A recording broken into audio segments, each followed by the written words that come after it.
In 1933, a widow in Pittsburgh had 31 cents and 4 children waiting. She took 2 slices of bread, a smear of lard, and a pinch of sugar, and called it a treat. Number 14 on this list fed a family for less than a dime. Number 9 was what mothers made the nights they told their children they were not hungry. Number 5 had its own name on every block in America. These 25 meals were never about food. They were about refusing to let your children see you break. Hit subscribe. The meal that opens this list is number 22. It cost less than a nickel, and it was real. Number 17 was what mothers made on the nights they set the table and then stood at the stove pretending to eat. Number 3 carries a name so weighted that the women who made it never wrote it down. These meals belong to all of us. This is the full countdown of 25 heartbreaking meals, depression mothers, disguised as treats. Number 25, sugar bread. By 1933, 1 in 4 American workers had no job, and a pound of sugar cost 5 cents. Mothers pressed a slice of bread flat, spread a thin coat of lard across the top, and shook a pinch of sugar over it. The children called it a sweet roll. It was not a recipe. It was arithmetic. Number 24, lard and brown sugar sandwich. White bread cost about 8 cents a loaf, and families made it last all week. A mother in rural Ohio would spread lard thick on both slices, press brown sugar into the fat with her thumb, and slide the plate across to her children. She called it dessert. They never questioned her. Number 23, fried cornmeal mush. Water, cornmeal, and salt. Families in Appalachia could stretch a single batch 3 days. She cooked it the night before, let it set cold in the pan, then sliced it into shapes and fried each piece in bacon drippings until the edges crisped. She told the children they were having pancakes. She cut them into animal shapes. Nobody corrected her. Number 22, sweetened condensed milk on crackers. A single tin of condensed milk cost a few cents and lasted a week in a cold pantry. She arranged the crackers on the good plate, the one with the blue rim, and spooned a small circle of condensed milk onto each one. She called them cream cookies. The children ate slowly to make them last. Number 21, dandelion greens with bacon drippings. In early spring, when the pantry sat empty, mothers sent children into the yard to pick dandelion greens. She wilted them in a skillet with whatever bacon fat was left in the tin, then poured a splash of vinegar over the top. She called it the special Saturday salad. It cost nothing. Every family had them. Number 20, ketchup soup. She squeezed a bottle of ketchup into a pot of boiling water, added a handful of broken crackers to thicken the broth, and set a bowl in front of each child. She called it tomato cream soup. The children sat up straight when she said the word cream. None of them had ever tasted cream. Number 19, water gravy on biscuits. After the bacon was gone, she saved whatever drippings clung to the iron skillet and stirred flour and water into them slowly over low heat until it thickened. She poured it over biscuits and called it Sunday gravy. Families from the Carolinas to Kansas knew this plate. It meant the week had been hard. In the years after the Second World War, the packaged food industry launched one of the most effective advertising campaigns in American history. They spent millions of dollars positioning scratch cooking as a relic, opening a can as modern, making something from nothing as a marker of poverty rather than skill. Those Depression-era kitchens were targeted for erasure from cultural memory.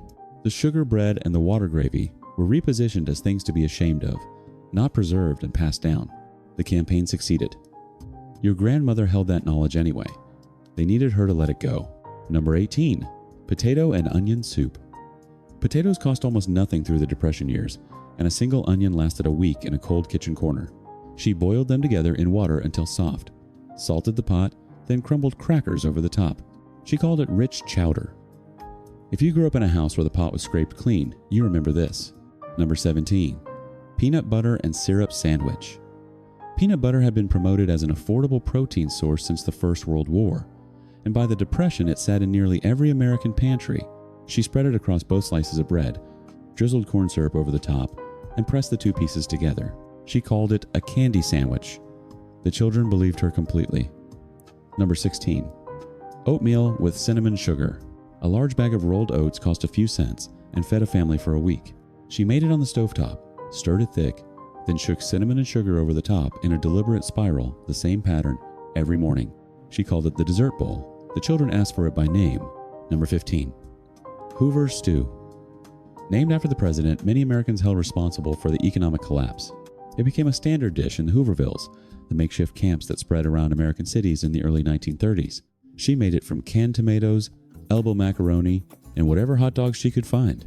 She called it Mom's special stew. The children did not know who Hoover was. Number 14. Bread pudding with water sauce. No bread in a Depression kitchen went to waste. When the loaf went stale, she tore it into a baking dish, poured water and sugar over it, and set it in a low oven. She poured a thin sugar syrup over the top and called it warm pudding cake. The children thought it was a celebration. Number 13. Lard biscuits with jam. She mixed flour, lard, and water by hand and cut rounds with a tin cup. The biscuits came out heavy and dense. She set the jar of jam on the table, the one she had been saving, and let each child take one spoonful. Then she turned her chair so they could not see her face. Number 12. Fried salt, pork, and gravy. Salt pork was the cheapest cut a family could find in the 1930s. Fatty, preserved in brine, and sharp-smelling in the pan. She fried it until the fat ran clear, then made a thin gravy from the drippings and poured it over whatever bread or biscuit remained. She called it Sunday roast. They ate it on Wednesday. Number 11. Cornbread and milk. She crumbled leftover cornbread into a glass of cold milk, handed it to each child, and called it special cereal, the kind only their family made. Children who grew up on it remember the sound of the spoon scraping the bottom of the glass. They called it a family secret. It was just cornbread and milk. Number 10. Apple peel pie. When the family could get apples, the fruit went to the children whole and raw. What remained were the peels and the cores. She tossed them with sugar and cinnamon, folded them into a square of biscuit dough, and pinched the edges shut. She called it a mini apple tart. It tasted like something close to abundance. Number 9. Sweetened bean paste on toast. She soaked dried beans overnight, cooked them soft, mashed them smooth, and stirred in enough sugar to alter the taste entirely. She spread it on toast and set the plates down, without explaining what it was. The children ate it and asked for more. Some of them were grown before they found out. Number 8. Depression cake. No eggs, no milk, no butter. Mothers across America established by trial in the 1930s that a cake could rise clean in the oven from flour, sugar, oil, baking soda, and vinegar alone. It came out soft and even crumbed, better than the ingredients had any right to produce. She never told the children what was missing. What those Depression mothers built inside their kitchens, the slow-cooked beans, the daily oatmeal, the cake assembled without dairy, has since drawn sustained attention from nutritionists and food researchers. Diets constructed on whole grains, legumes, and minimal processed ingredients align directly with what modern nutrition identifies as sound, long-term eating patterns. The Depression cake itself, produced without eggs or milk, is naturally compatible with the physiology of people who cannot tolerate dairy. What she called making do, researchers now classify as whole food eating. She had no cookbook, only the pressure of necessity and a cold stove. That was sufficient. Number 7. Mayonnaise sandwich. A jar of mayonnaise lasted a week in the icebox and cost almost nothing. She spread it thick across both slices, pressed them together, cut the sandwich diagonally the way the good restaurants did, and slid it across the table. She called it the creamy special. The diagonal cut made it look like something worth sitting down for. Number 6. Molasses on bread. Molasses was one of the cheapest sweeteners a family could purchase, thick, iron-heavy, and strong on the tongue. She spread it across a slice of bread, let it absorb for a moment, then folded the bread in half. She called it the holiday spread. They had it on regular Tuesdays. It tasted like something worth saving. Number 5. Cornbread with a match candle. In the 1930s, birthday cakes were something that happened in other houses. She baked cornbread on the morning of the birthday, pressed a wooden match into the center, and struck it. She sang slowly to give the flame time to hold. The child made a wish. She kept her face still. Number 4. Milk toast. When a child was sick, this was what she made. Bread torn into pieces, warm milk poured over, a spoon of sugar stirred in. It asked nothing of a body that had nothing left. Children who grew up on it remember the warmth of the bowl against both hands and the way she waited in the doorway. Number 3. The empty pie shell. She had enough for a crust but nothing for a filling. She baked the shell anyway, let it cool, and cut it into wedges the way a full pie would be cut.